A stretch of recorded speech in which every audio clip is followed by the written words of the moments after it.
Hello students, welcome in C3। Last class में हम लोगों ने न्यूट्रिशन और उसके टाइप के बारे में डिस्कस किया था। अब हम न्यूट्रिशन के दोनों टाइप्स, ऑटोट्रॉफिक और हेटेरोट्रॉफिक, दोनों को डिटेल्ड में स्टडी करने वाले हैं। तो सबसे पहले ऑटोट्रॉफिक न्यूट्रिशन क्या होता है। ऑटोट्रॉफिक न्यूट्रिशन ऐसा न्यूट्रिशन होता है जिसमें एक ऑर्गेनिज्म अपने फूड का फॉर्मेशन खुद ही कर लेता है। ये टर्म दो टर्म से मिलकर बनी है, ऑटो प्लस ट्रॉफिक। ऑटो का मीन होता है सेल्फ और ट्रॉफिक का मीन होता है नरिशिंग। तो कहने का मतलब जब ऑर्गेनिज्म अपने फूड का फॉर्मेशन खुद ही करते हैं तो उसे ऑटोट्रॉफिक बोला जाता है। ऑटोट्रॉफिक न्यूट्रिशन प्लांट्स के अंदर प्रेजेंट होता है। तो हम पढ़ते हैं कि प्लांट्स अपने फूड का फॉर्मेशन कैसे करते हैं। तो प्लांट्स के अंदर न्यूट्रिशन को पढ़ना स्टार्ट करते हैं। प्लांट्स में जो न्यूट्रिशन होता है वो होता है फोटोसिंथेसिस की प्रोसेस से। प्लांट्स में न्यूट्रिशन किससे होता है? फोटोसिंथेसिस की प्रोसेस से। इस प्रोसेस के अंदर क्या होता है कि जो कार्बन डाइऑक्साइड है वो वाटर के साथ में रिएक्शन करता है with in the presence of sunlight, मतलब कि जो सूर्य की रोशनी होती है उसकी प्रेजेंस में और क्लोरोफिल की प्रेजेंस में। तो इन दोनों की प्रेजेंस में जब वाटर एंड कार्बन डाइऑक्साइड एक दूसरे से रिएक्शन करते हैं तो यहाँ पर कार्बोहाइड्रेट का फॉर्मेशन होता है। और कार्बोहाइड्रेट जो होता है ये यहाँ पर स्टार्च के फॉर्म में स्टोर्ड रहता है। इसको आप स्टार पॉइंट लगा के नोट कीजिएगा कि प्लांट के अंदर जो स्टोर फूड होता है वो स्टार्च होता है, जबकि जो हमारे एनिमल्स होते हैं उनके अंदर जो स्टोर फूड होता है वो होता है ग्लाइकोजन।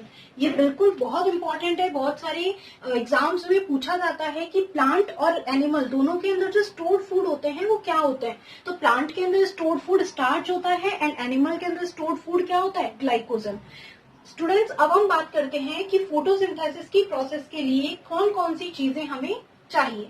तो देखो, फोटोसिंथेसिस की प्रोसेस के लिए हमें सबसे पहले कार्बन डाइऑक्साइड की जरूरत है।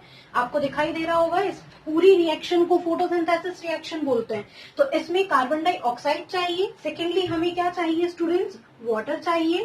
थर्ड हमें चाहिए क्लोरोफिल एंड फोर्थ हमें क्या चाहिए? सनलाइट। अगर इन चारों में से कोई भी प्रेजेंट नहीं होता है तो फोटोसिंथेसिस की रिएक्शन नहीं हो पाएगी। तो फोटोसिंथेसिस की रिएक्शन को कंप्लीट करने के लिए चारों थिंग्स रिक्वायर्ड होती हैं। फोटोसिंथेसिस की रिएक्शन में जो प्लांट्स होते हैं वो कार्बन डाइऑक्साइड को एटमॉस्फेयर से गेन करते हैं और थ्रू स्टोमेटा, मतलब कि जो स्टोमेटा होते हैं उससे ये एटमॉस्फेयर से क्या करते हैं? कार्बन डाइऑक्साइड को गेन कर लेते हैं। स्टोमेटा क्या होता है? स्टोमेटा एक ओपनिंग होती है। ओपनिंग का मतलब जो पोर होते हैं, ऐसी एक छोटी स्ट्रक्चर होती है स्टोमेटा। और स्टोमेटा जब खुलते हैं तो स्टोमेटा जब खुलेंगे तो यहाँ पे स्टोमेटा के खुलने की वजह से जो गैसेज होती हैं वो गैसेज यहाँ पर क्या करने लग जाती हैं? अंदर आने लग जाती हैं। ये स्टोमेटा का एक डायग्राम बनाया है मैंने। तो देखिए, स्टोमेटा में ये जो आपको पोर दिखाई दे रहा है, इस पोर को बोला जाता है स्टोमा। और इस पोर की दोनों तरफ किडनी शेप्ड स्ट्रक्चर है जिसको हम लोग बोलते हैं गार्ड सेल। ये गार्ड सेल क्या करती है? इस स्टोमा की ओपनिंग एंड क्लोजिंग दोनों में हमें हेल्प करती है। जब स्टोमा खुलता है तो गार्ड सेल्स की वजह से, और जब स्टोमा क्लोज होता है तो गार्ड सेल्स की वजह से। तो स्टोमा क्या कर रहे हैं? स्टोमा एक्सचेंज ऑफ गैसेस में हेल्प कर रहे हैं। दूसरा, वाटर जो होता है उसके लिए भी, वाटर लॉस के लिए भी स्टोमा ही रिस्पॉन्सिबल होते हैं। नेक्स्ट बात करते हैं वाटर। तो वाटर जो होता है प्लांट्स रूट से एब्जॉर्ब करती है। वाटर के साथ साथ में प्लांट्स क्या करते हैं? वाटर के साथ में मिनरल्स, सॉल्ट, सोडियम, पोटेशियम या जिस भी मिनरल की इनको नीड है उसको भी ये क्या कर लेते हैं? एब्जॉर्ब कर लेते हैं। Next, chlorophyll. क्लोरोफिल जो होता है ये एक फोटोसिंथेटिक पिगमेंट है। क्या है स्टूडेंट्स? Photosynthetic pigment. पिगमेंट की है तो ये कोई ना कोई कलर देता होगा। तो पिगमेंट है तो ये क्या, कौन सा कलर प्रोवाइड करता है? Green colour. तो इसकी वजह से लीव्स का कलर भी ग्रीन है। ठीक है। तो फोटोसिंथेटिक पिगमेंट क्लोरोफिल का मेन फंक्शन होता है कि वो यहाँ पे सनलाइट को एब्जॉर्ब करता है। और फोटोसिंथेटिक पिगमेंट क्लोरोफिल प्रेजेंट होता है क्लोरोप्लास्ट के अंदर। कहाँ प्रेजेंट होता है? क्लोरोप्लास्ट के अंदर। और इस क्लोरोप्लास्ट के अंदर जो क्लोरोफिल प्रेजेंट है इसमें, इसकी वजह से फोटोसिंथेसिस हो रहा है और यहाँ पर फूड का फॉर्मेशन हो रहा है। जब फूड का फॉर्मेशन होता है तो ये अपना एक नया नाम फॉर्म कर लेता है, kitchen of the plant cell. तो कहने का मतलब क्लोरोप्लास्ट का दूसरा नाम होता है kitchen of plant cell.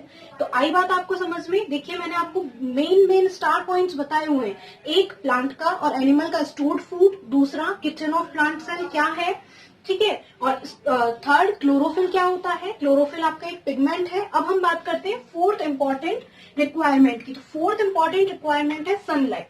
Sunlight जो है ये हमारा एक नेचुरल सोर्स है लाइट का, जो कि सन से हमें मिल जाएगा।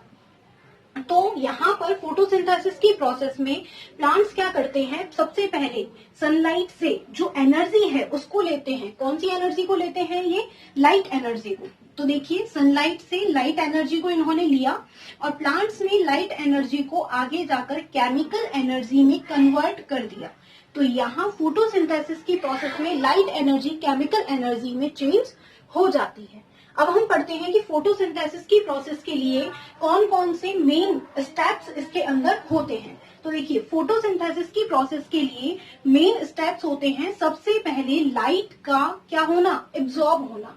तो लाइट को एब्जॉर्ब कौन करता है, सबसे पहले यहाँ पे लाइट एनर्जी एब्जॉर्ब होगी। तो लाइट एनर्जी को एब्जॉर्ब करने का काम करता है हमारा क्लोरोफिल। कौन करता है, क्लोरोफिल। तो क्लोरोफिल क्या करता है, लाइट एनर्जी को एब्जॉर्ब करता है। जब क्लोरोफिल लाइट एनर्जी एब्जॉर्ब कर लेता है तो उसके बाद में ये जो लाइट एनर्जी है स्टूडेंट्स, इसको चेंज किया जाता है केमिकल एनर्जी में। और लाइट एनर्जी जब केमिकल एनर्जी में चेंज होती है तो उसके रिगार्डिंगली जो हमारा वाटर होता है, इस वाटर मॉलिक्यूल को हाइड्रोजन और ऑक्सीजन दोनों के अंदर ब्रेक कर दिया जाता है। थर्ड स्टेप होता है कि जो कार्बन डाइऑक्साइड है इससे कार्बोहाइड्रेट का फॉर्मेशन होना। तो ये 3 स्टेप्स हैं और इन तीनों स्टेप्स के होने की वजह से फोटोसिंथेसिस की प्रोसेस क्या हो जाती है, कंप्लीट हो जाती है। अब हम बात करते हैं हेटेरोट्रॉफिक न्यूट्रिशन की। हेटेरोट्रॉफिक न्यूट्रिशन क्या होता है, ऐसा न्यूट्रिशन जिसमें एक ऑर्गेनिज्म अपने फूड के लिए किसी दूसरे ऑर्गेनिज्म पर डिपेंड रहता है। जब ऑर्गेनिज्म अपने फूड के लिए किसी दूसरे ऑर्गेनिज्म पर डिपेंड रहता है तो उस टाइप के न्यूट्रिशन को हम लोग हेटेरोट्रॉफिक न्यूट्रिशन कहते हैं।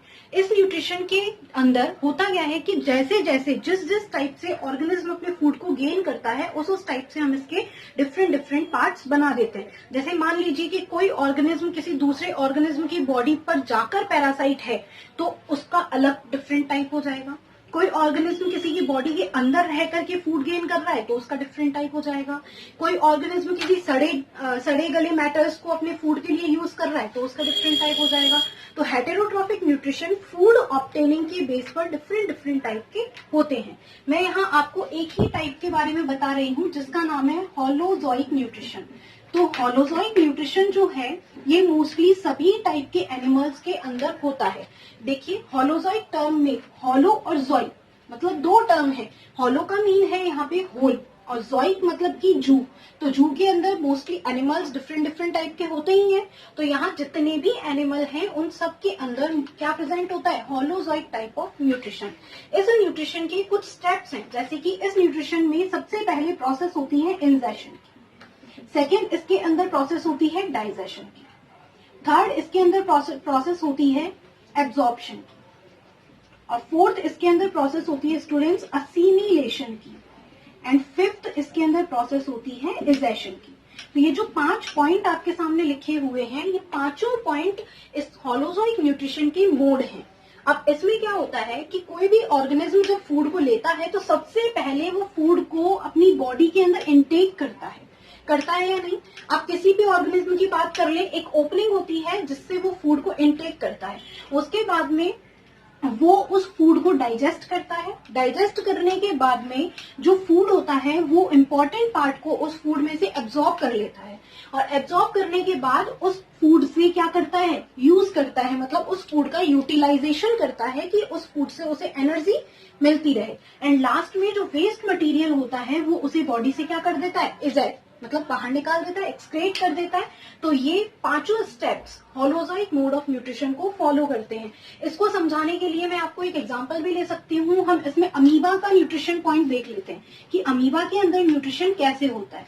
तो देखो अमीबा जो होता है ये मोस्टली जब फूड को देखता है तो सबसे पहले अमीबा में स्यूडोपोडिया प्रेजेंट होते हैं, आपको पता होगा।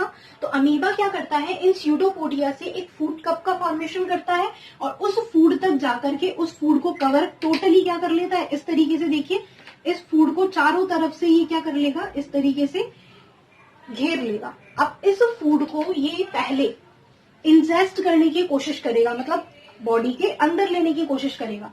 तो ये फूड धीरे धीरे कहाँ आ जाएगा, बॉडी के अंदर। अब फूड बॉडी के अंदर आ चुका है। जब ये फूड बॉडी के अंदर आ जाएगा तो अमीबा के अंदर जो फूड आया हुआ है वो उस फूड को डाइजेस्ट करने की कोशिश करेगा। तो अमीबा के अंदर अब इंजेशन के बाद क्या होगा, डाइजेशन। जब फूड का डाइजेशन हो जाएगा तो इसके चारों तरफ ये जो फूड है अब ये यहाँ से निकल करके सब जगह फैल जाएगा और फिर क्या हो जाएगा, एब्जॉर्ब होना शुरू होगा। जब फूड एब्जॉर्ब होगा तो उसके बाद में फूड का यूटिलाइजेशन भी होगा, क्योंकि अब फूड एब्जॉर्ब हो चुका है, जितनी जरूरत है उसके अकॉर्डिंग फूड को यूटिलाइज भी किया जाएगा। और जब वेस्ट मटीरियल जो यहाँ पर बचेगा उस वेस्ट मटीरियल को अमीबा की बॉडी की जो ऊपर लेयर होती है वहां से एक्सक्रीट कर दिया जाएगा। तो ये पांचों स्टेप्स अमीबा के अंदर फॉलो होते हैं। इसी तरीके से आप एनिमल्स में ह्यूमन के अंदर भी देख सकते हैं। ह्यूमन भी क्या करता है, सबसे पहले जो खाना होता है उसे वो खाता है माउथ से, उसके बाद में डाइजेस्टिव सिस्टम से उसे क्या करता है, डाइजेस्ट करता है। उसी डाइजेस्टिव सिस्टम में वो उस फूड को एब्जॉर्ब भी करता है। एब्जॉर्ब करने के बाद में फूड का यूटिलाइजेशन करता है अपनी बॉडी में फंक्शंस के लिए, एंड देन वो जो वेस्ट मटेरियल होता है उसको एक्सक्रीट कर देता है। तो आज की वीडियो में हमने ऑटोट्रॉफिक और हेटेरोट्रॉफिक न्यूट्रिशन के बारे में डिटेल में स्टडी किया। आई होप आपको ये वीडियो आपकी स्टडी के लिए हेल्पफुल हुई हो। Thank you.